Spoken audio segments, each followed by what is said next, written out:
The film Goodfellas was released in 1990 and directed by the well-known Italian-American director Martin Scorsese. The storyline follows the main character Henry from his teenage years up until a member of the mafia with life as a professional criminal. The opening scene is very graphic and disturbing and shows how violence is part of Henry's everyday life. The film was distributed by Warner Brothers with a budget of $25 million. Goodfellas was extremely popular, making a gross profit of $46.8 million. The locations used were Queens in New York and parts of New Jersey. The first shot that the audience sees is of a black background containing the credits. The opening credits are an explosive introduction to the actors, with words appearing in large white font from which they appear from the right-hand side of the screen.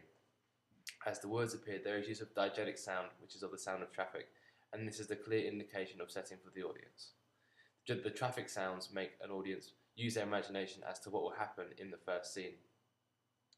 The final sentence the audience see is, "The film is based on a true story." Any audience watching any film will after seeing this, will immediately believe that the story is portraying an event that has happened in the past.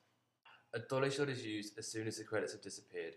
The dolly shot is following an old car driving down an unlit road. The panning used gives the audience an impression that they have been following the car and that something unexpected is due to happen to the people inside of the car or to the car itself. The scene then cuts to a medium close-up of the driver and two other men are also inside the car. They hear banging noises coming from the boot of the car. They pull over to the side of the road and investigate. Here, a low-angle shot is used, which the viewers are looking up at them, and this shows that the characters have authority and power. And the low angle also gives the audience a sense of disorientation and confusion. The camera then moves towards the boot of the car, where the noise is coming from, and then a medium shot is used. This shows two men holding weapons, possibly anticipating confrontation. And upon opening the boot, the men realize a man they thought to be dead is still alive. From an audience perspective, the slow movement of the camera creates tension and a build-up upon anticipation. On discovering the man, one of the characters stabs him several times in the chest, after which another character shoots him 4 times.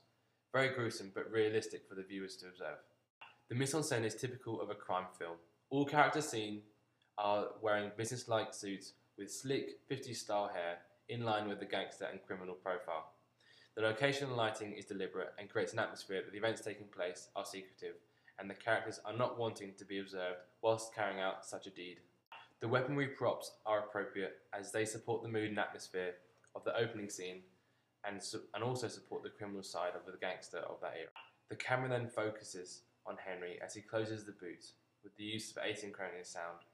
These are sounds that are separate from the visuals, like a voiceover. Here, a voiceover is used of Henry saying, "As far as I can remember, I always wanted to be a gangster." This then is followed by Rags to Riches by Tony Bennett. The mood is then surprisingly changed after this jazzy tune and gives the audience an impression of a glamorous lifestyle. This creates an exciting atmosphere in which all 3 men are possibly living the high life.